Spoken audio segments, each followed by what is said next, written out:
Hello, नमस्कार. कसे आहात सगळे? मस्त आहात ना? आशा करते तुम्ही सगळे आनंदात असाल. तुम्हा सर्वांचं अगदी मनापासून स्वागत आहे आपल्या चॅनलवरच्या आजच्या या व्हिडिओमध्ये. तर सकाळचे 9 वाजलेले आहेत आणि या वेळेपासून मी केली आहे व्हिडिओला सुरुवात. तर सकाळी सकाळी भाजीपोळी वगैरे बनलेली आणि त्यानंतर वरण भाताचा कुकर मी लावला आहे. कारण सकाळी टिफिन जातो तर टिफिनसाठी फक्त भाजी आणि पोळीच मी बनवते आणि त्यानंतर मग वरण भाताचा कुकर लावते. आणि त्यानंतर इथे सगळ्यात आधी नाश्ता करायला घेतला, म्हणजे हे गेलेले ऑफिसला आणि मुलं शाळेत जायची आहेत. काल रात्रीला कचोळी बनवलेली होती वाटाण्याची, तर त्याचं सारण आणि बाहेरच्या आवरणाचं पीठ वाचलेलं होतं. तर तीच मी आता कचोळी बनवलेली आणि सोबतच स्प्राऊट्ससुद्धा होते, तर स्प्राऊट्ससुद्धा फोडणी घातलेले होते. आणि सोबतच बघा जे आवरणाचं पीठ असते कचोळीचं, तर ते वाचलेलं होतं, तर त्याचेच थोडेसे नमक पारे बनवून घेतले मी. म्हणजे ते पीठ फेकण्यामध्ये जाण्यापेक्षा म्हटलं त्याचे नमक पारे बनवून घेतले तर मुलं आवडीने खाऊन घेतात. तर सगळ्यात आधी नाश्ता करून घेतला, कारण 8 वाजेची माझी एक गोळी असते. तर नाश्ता करून ती गोळी खायची असते, पण 8 वाजता म्हणजे इतक्या सकाळी सकाळी काही नाश्ता करणं होत नाही. त्यामुळे मग 9 9:30च्या दरम्यानच मी नाश्ता करते आणि गोळी जी आहे तर ती घेऊन घेते.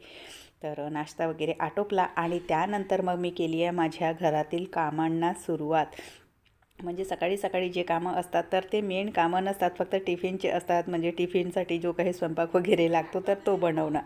आणि त्यानंतर मग असते मेन जी, म्हणजे 9 9:15 वाजेपासून सुरुवात होते मेन कामांना. तर किचनमध्ये रात्रीचे स्वच्छ केलेले जे भांडे होते तर ते भांडे सगळे रॅकला जमवून घेतले आणि आधी बाल्कनीमधील झाडांना पाणी टाकायला घेतलं. कारण माझं किचन क्लीन होईपर्यंत इथली जी बाल्कनी आहे, म्हणजे इथे जे झाडांना पाणी मी टाकते तर ते सगळं पाणी खाली येऊन ते सगळं निथळून जातं. म्हणजे त्यानंतर जेव्हा मी फरशी वगैरे पुसते इथली बाल्कनीमधली, तर एक्स्ट्राचं पाणी जे आहे तर ते खाली सांडत नाही आणि बाल्कनी घाण होत नाही.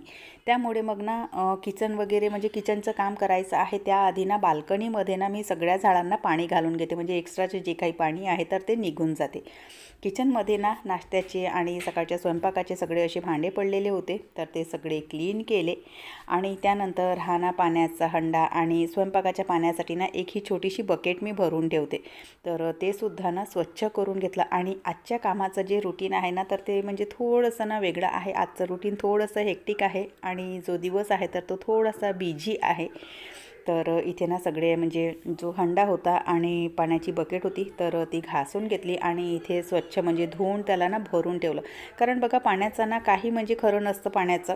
कधीही पाणी म्हणजे बंद होतं, टंकीमधलं पाणी कधी संपून जातं. तसं सहसा होत तर नाही. ती जी प्रॉब्लेम आहे तर ती उन्हाळ्यामध्ये होते, पण तरीही काही सांगता येत नाही. तर त्यामुळे बघ पाण्याचा एक हंडा आणि एक बकेट मी भरून ठेवते. म्हणजे स्वयंपाकासाठी एक बकेट आणि पिण्यासाठी फिल्टरचं एक पाणी, जे म्हणजे एक हंडा जे पाणी आहे तर ते फिल्टरमधून काढून ठेवते. म्हणजे अचानक समजा जर कोणी घरी आले किंवा मग आपल्यालाच म्हणजे प्रॉब्लेम व्हायला नको, तर याच्याने एक हंडा आणि एक बकेट पाण्याची किचनमध्ये मी सतत भरून ठेवते.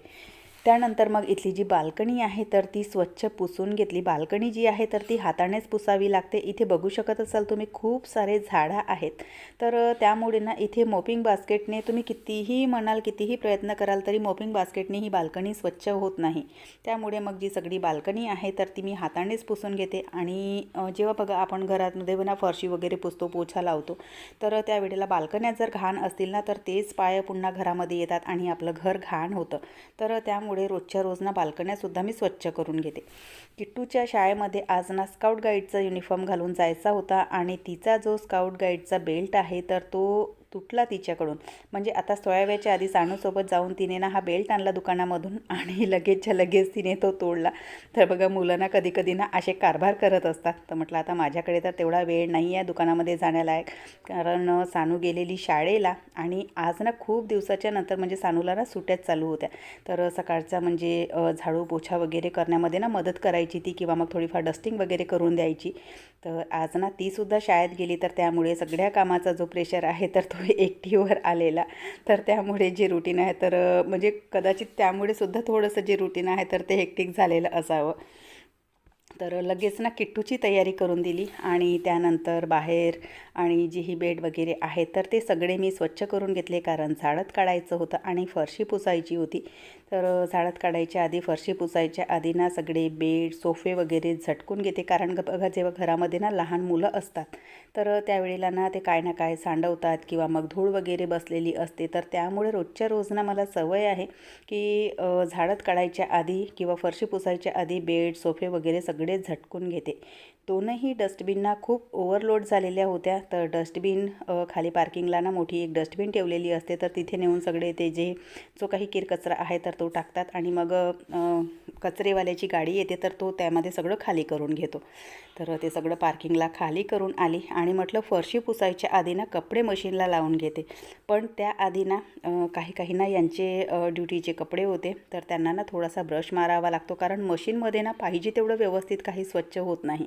आणि आज एकतर कामं इतके सारे होते की हे कपडे मी हाताने सुद्धा धुवू शकणार नव्हती. आणि सध्या तरी ना मी एक ना म्हणजे माझे जे कामांचे नियम आहेत तर ते थोडेसे चेंज केले. म्हणजे एक आपला हट्ट असतो की नाही कपडे हातानेच धुवायचे आहेत किंवा मोपिंग बास्केटने फरशी पुसायची नाही, हातानेच पुसायची आहे. तर वेळ पाहून सध्या माझे कामं चालतात. नाही तर मग आधी कसं व्हायचं की वेळ कितीकही हो जे कामं मला करायचे आहेत ते करायचेच आहेत. पण आता कामांमध्ये थोडासा चेंजेस आणि कामांना कुठे ब्रेक द्यायचा आहे तर ते मी थोडंसं माझ्या वागण्यामध्ये आणलेलं. तर त्यामुळे मग जे कपडे म्हणजे थोडेसे घाण होते ना तर त्यांना ब्रश मारून कपडे मशीनला टाकले आणि मोपिंग बास्केटने सगळं जे घर आहे तर ते पुसून काढलं. आणि माझे हे सगळे जे कामं आहेत तर ते होईपर्यंत मशीनचे जे कपडे आहेत तर ते म्हणजे धुवून होऊन जातात.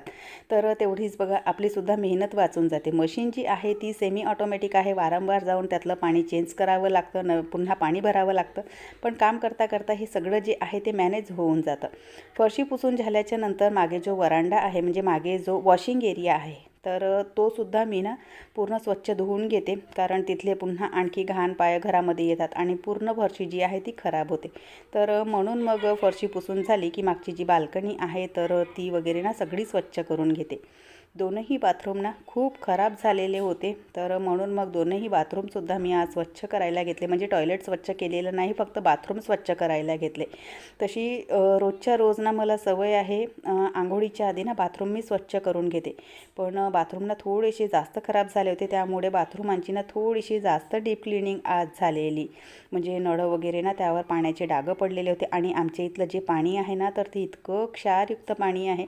बकेट आणि या मशीनवर वगैरे ना खूप असे डागं पडतात. पण रोजच्या रोज ना मी इतकं डीप क्लिनिंग करू शकत नाही. कारण हे सगळं आवरलं की त्यानंतर आपली पूजापाती असते आणि घरातले पुन्हा आणखी किती सारे कामं असतात. तर त्यामुळे मग ना नुसतं बाथरूममध्येच आपण डीप क्लिनिंग करत बसू किंवा कुठल्याही एका कामासाठी एक्स्ट्राचा वेळ आपण देऊ शकत नाही.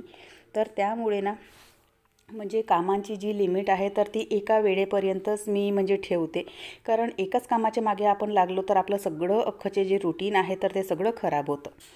तर सगळे कामं होईपर्यंत कपडेसुद्धा धुवून झालेले होते. इथेच बाल्कनीमध्येच कपडे आता सध्या मी वाळवते. कारण ऊन जे आहे तर ते बऱ्यापैकी येतं. तर बाल्कनीमध्ये ना संध्याकाळपर्यंत कपडे सुकून जातात. सगळ्यांचे जे टावेल अस्तव्यस्त पडलेले होते तर ते टावेल त्यांच्या जागी बाथरूममध्ये ठेवले आणि त्यानंतर मग पूजा करायला घेतली. तर इथे जी देवपूजा आहे तर ती माझी चालू आहे. सकाळच्या देवपूजेमध्ये सुद्धा 1 ते 1.5 तास माझा जातो. यामध्ये वाचन वगैरे काहीही नसतं. देवांची आंघोळ, त्यांचा साज श्रृंगार, मंत्रोच्चारण आणि आरत्या. तर असं सकाळच्या पूजेचं रुटीन असतं. त्यानंतर मग जेवण तर करायचं नव्हतं कारण नाश्ता इतका हॅवी झाला होता. पण तरीसुद्धा थोडासा आराम केला. कारण सकाळी 5 वाजेपासून कंटिन्युअसली माझे कामं चालू असतात आणि 12-1 वाजेपर्यंत हे सगळं चालू असतं. त्यामुळे मग थोडासा मी रेस्ट करते. कारण आपल्यालासुद्धा थोड्याशा आरामाची गरज असते. त्यानंतर मग दुपारच्या वेळेला मी तुमच्याशी भेटते आहे. इथे ना स्प्राऊट मी ना भिजत घातलेले होते. म्हणजे मुंगमोड भिजत घातलेले होते. मुंगमोड भिजत घातलेले होते. तर त्यांना स्प्राऊट येण्यासाठी एका कपड्यामध्ये बांधून ठेवलं. आणि सानूच्या मैत्रिणीने ना ह्या तुरीच्या शेंगा यावेळेला पुन्हा आणल्या होत्या. मागे एकदा पुन्हा आणल्या होत्या तिने आणि यावेळेला पुन्हा एकदा आणल्या. चंद्रपूरला असते ती. तर जेव्हा ती तिच्या गावावरून येते तर म्हणजे ही दुसरी वेळ आहे की तिने आमच्यासाठी ह्या शेंगा आणलेल्या. तर त्या ना खूप साऱ्या होत्या तर त्या मी उकडायला ठेवल्या. आणि सोबतच ना खूप सारी पोपटसुद्धा तिने आणलेली होती. तर पोपटीचेसुद्धा बघा दाणे वगैरे सगळे काढून ना ती पोपटसुद्धा एका डब्यामध्ये भरून ठेवली. म्हणजे फ्रीजला ठेवलं की बरेच दिवस ही पोपट जी आहे म्हणजे 8 दिवस तरी ही पोपट आपल्याला चालते. तर ती सगळी भरून ठेवली. आणि त्यानंतर किराणा जो आहे तर तो काल रात्रीला किराणा आणलेला, तर रात्रीच्या वेळेला काही भरून ठेवलं नाही आणि सकाळी सकाळी काही इतका वेळ नसतो, कारण रुटीन बघितलं तुम्हाला कळलं असेल की रुटीन किती हेक्टिक असतो. तर त्यामुळे सकाळच्या वेळेला नाही जे काही एक्स्ट्राचे कामं आहेत तर ते करायला मी घेतच नाही, कारण सकाळी ऑलरेडी सगळ्या कामांची ना एक लिमिट सेट असते, प्रत्येक कामाची आपली एक वेळ असते. तर त्यामुळे असे एक्स्ट्राचे कामं जर आपण ऐन वेळेवरच सकाळी करायला घेतले तर आपलं सगळं जे रुटीन आहे, सगळं जे नियोजन आहे तर ते बिघडतं. तर त्यामुळे मग मी हे सकाळच्या वेळेला हे असे एक्स्ट्राचे कामं कधीच काढत नाही. तर दुपारच्या वेळेला ना मग हा जो किराणा आहे तर तो सगळा मी जमवायला घेतला. किराणा मी लोकल मार्केटमधूनच मागवते, डीमार्टला वगैरे जात नाही, कारण एकतर इतका सगळा किराणा ना आपल्या स्कूटीवर येत नाही, यांच्याकडे वेळ पाहिजे तेवढा नसतोच. आणि दुसरी गोष्ट म्हणजे आपण डीमार्टला वगैरे जातो तर मेन सामान बाजूलाच असतं आणि एक्स्ट्राचं जे काही तिथे सामान दिसतं तर आपण ना त्यामध्येच खूप सारा खर्च करतो, आणि माझी तरी ना ही एक सवय आहे. तर त्यामुळे मग सहसा ना डीमार्टला जाणं मी अवॉइड करते. जो किराणा आहे महिन्याचा तर तो लोकल शॉपमधूनच मी मागवते, म्हणजे याच्याने एक जो बजेट आहे तर तो सुद्धा आपला व्यवस्थित राहतो. तर त्यामुळे तर सगळा किराणा जो आहे तर तो जमवून घेतला. पुन्हा आणखी थोडासा गॅस ओटा क्लीन करून घेतला आणि त्यानंतर मग ठेवते आहे मी माझ्यासाठी चहा, कारण दुपारच्या वेळेला म्हणजे आराम वगैरे झाला आणि झोपून उठलं की चहा जो आहे तर तो हवाच असतो. तर म्हणून मग इथे माझ्यासाठी मस्त चहा ठेवला. चहा शिजेपर्यंत ज्या भांड्यांच्या बास्केट असतात तर त्या मी जमवून घेते, म्हणजे चहा शिजेपर्यंत किचनचे जे काही लहान सहान कामे असतात तर ते मी आटोपून घेते. तर चला, असा होता आजचा बिझी रुटीन. तर चला, मस्त छान चहा घेते आणि चहासोबतच आजचा व्हिडिओसुद्धा इथेच संपवते. आशा करते तुम्हाला आवडला असेल व्हिडिओ. कुठे जरी आवडला असेल तर लाईक करा, चॅनलवर पहिल्यांदा आले असाल तर सबस्क्राईब करा, बेल आयकॉनसुद्धा क्लिक करा, जेणेकरून माझ्या येणाऱ्या व्हिडिओचं नोटिफिकेशन तुम्हाला असंच मिळत राहील. व्हिडिओ कसे वाटतात ते सुद्धा न चुकता कमेंट करून सांगत चला. आपण भेटूयात नंतरच्या व्हिडिओसोबत. तोपर्यंत सगळ्यांना बाय, सगळ्यांना धन्यवाद.